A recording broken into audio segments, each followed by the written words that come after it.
Hey guys, and welcome to Pheas Airsoft, where today I'm going to be doing a disassembly on this double bell P90.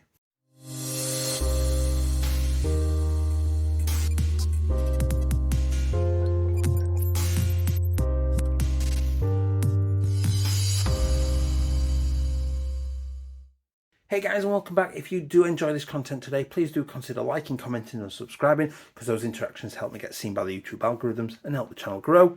If you want to click the Linktree link down below, it will take you to all of my socials, including my Discord, which is a really great community, and my merch store, and the join button down below will take you to channel memberships. It's 99p a month to support the channel a little bit more.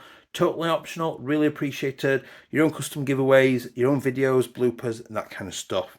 So following our unboxing, where I was moderately impressed, to be fair, considering how cheap this thing is, we're now going to do a disassembly just to see the kind of quality that's going off in here. So the first thing I'm going to do is just press this button to release the upper receiver, and it's possibly easier for me to do that, to change the hop, than it is to sit and mess with some sort of screwdriver. And if I want to remove the hop unit, I push it forward and I've got a quarter twist and out it comes. Now make sure not to lose or dislodge this spring, because that spring is used by the charging handle and it sits and runs on the barrel. So make sure that your barrel sits in it, and when it comes back in, it comes in, famous last words, at an angle and then twists in. Now it should be that the feed hole sits on top, not the bottom. If it's anywhere else, you've done it wrong. So let's take that out for 2 seconds and have a look down that. I'm just going to apply the full hop. There is a lot of grease on it.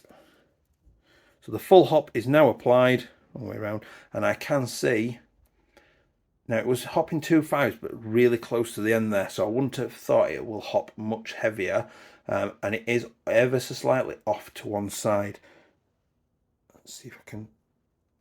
So that to me says that the hop rubber is potentially a little bit misseated, so it needs to be looked at some point. So I'll leave that be for now, but obviously just confirms what we found in our unboxing.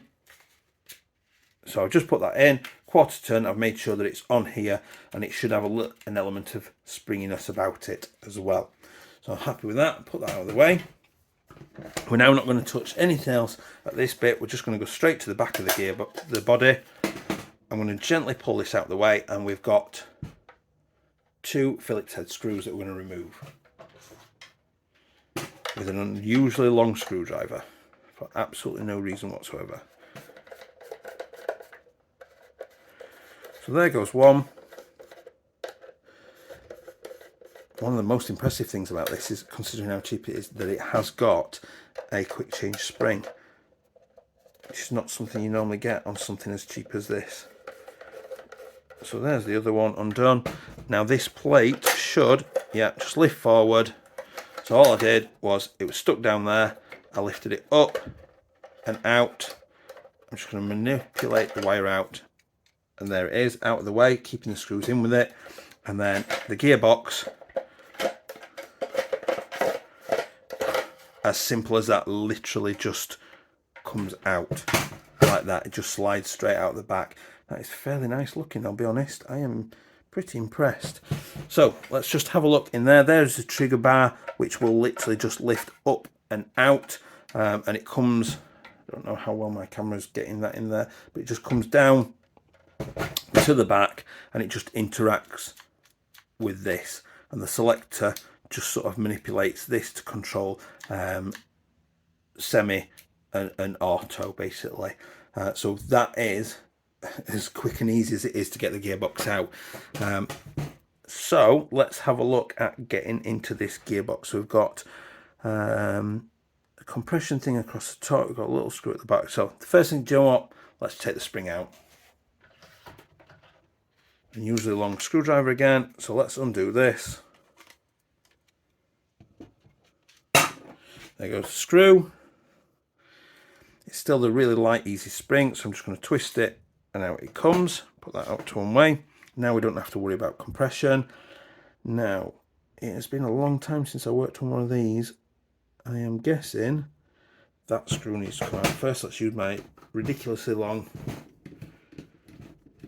Phillips head. pull that screw out there. Now, this is one where I will say it is really important that you keep your screws in the correct order so you know where they've come from, because they are going to be different lengths and sizes.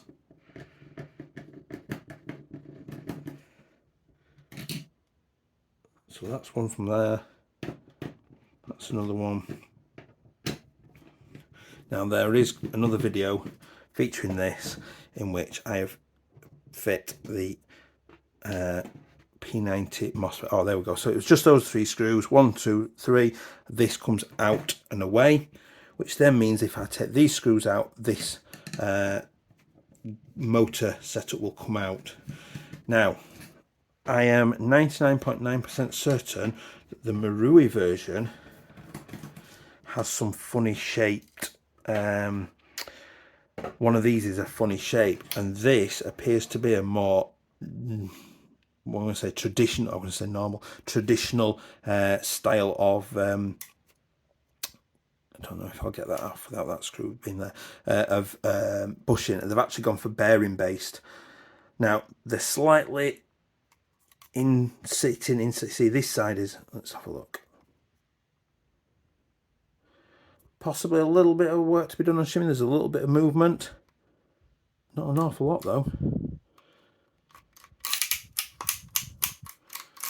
Yeah, moving easily. To be fair, there's very little to be done there, if anything, with shimming. So they've made some good effort there. So I'll take that one out.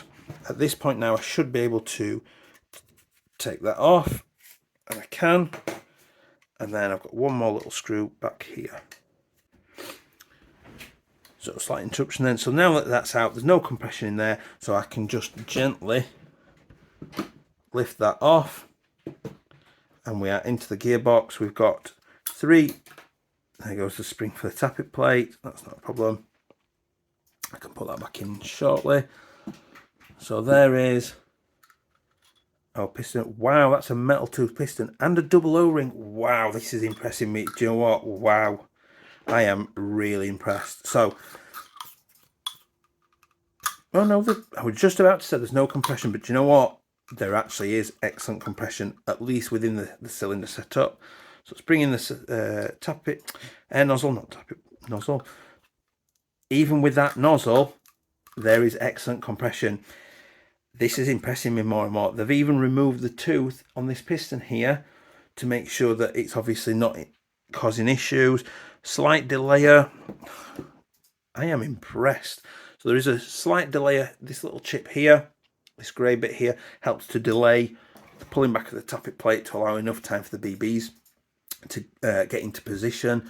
So we've got our, let's point something to point with. So we've got an anti-reversal latch where the spring comes when my camera focuses. We've got the little arm of it here, so it's pushing that way, and we can see there. Oh, there it goes. So hoping to avoid that, but never mind. So there is our anti-reversal latch there. I believe the gear sets are compatible with, I think, or are they? Maybe I'm going to say I believe they're compatible with normal AEGs, but I think maybe the sector gear isn't, because I'm pretty sure the P90 has its own sector gear. The other 2 gears might be absolutely fine. So I'm going to put this back in. So what I've done is set it up like that, and we want the flat bit is going to be pushing against this gear. So this part here is going to go against the gearbox wall, and then going to hold it out of the way as far as I can, drop this gear in.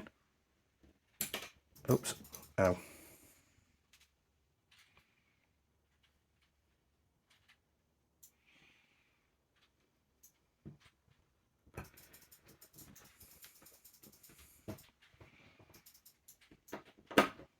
There we go.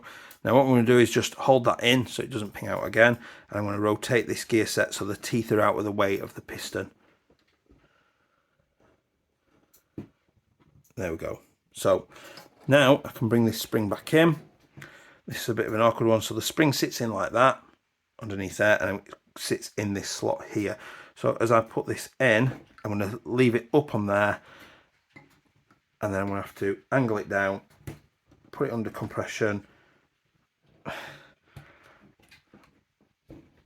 No way did I just do that first time.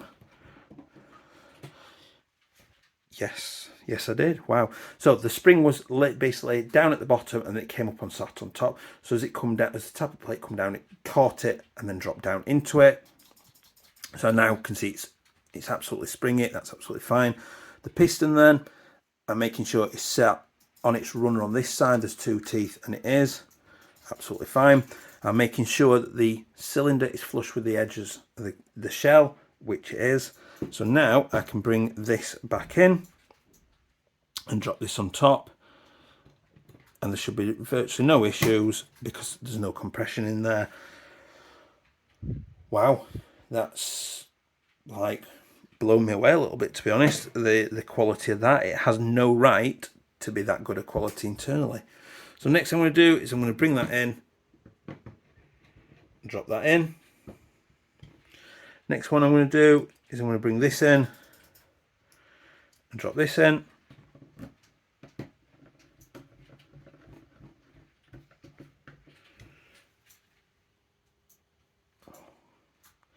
Next I'm going to bring the motor back in, and that's going to be that one.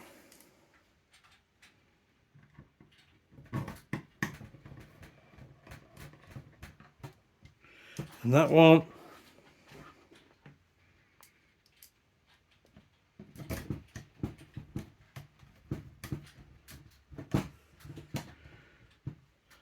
Then I'm going to bring the trigger block back in, which is going to sit there. And then I've got this screw sits in there.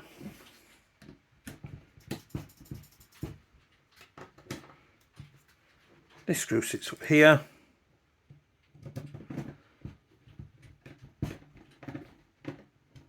Don't tighten it too tight on these plastics, just because you don't want to break them and crack them. And then this one sits in there. Now I did forget to slide this on. Hopefully it won't fight me too much. It's fighting me a little bit though. There we go. So that's now back in position, and there is a little tab there where this should sit on it like that. It's not overly pronounced, but considering what has been a pretty fantastic build so far, I can't complain too much. So the spring's going to go in. I'm going to twist that in. Do apologise if anything ends up off screen. It's really awkward trying to lean over a table under a camera and do this whilst floating in the air. So I'm just going to tighten that down, bring on a flathead, tight, and then this is going to just slide back into the body now. And it is literally just keeping it as low as possible, sat to the bottom, and it will just naturally locate itself in there. I'm going to bring in this plate again. I'm going to feed the Tamiya connector through there. It's going to go up, and then it's going to come down, and the gearbox should... There we go. So what should happen is this square should be inside this. The square should be inside here, and this circle, this screw should be inside this one as well. And what I should find now is that those screws should locate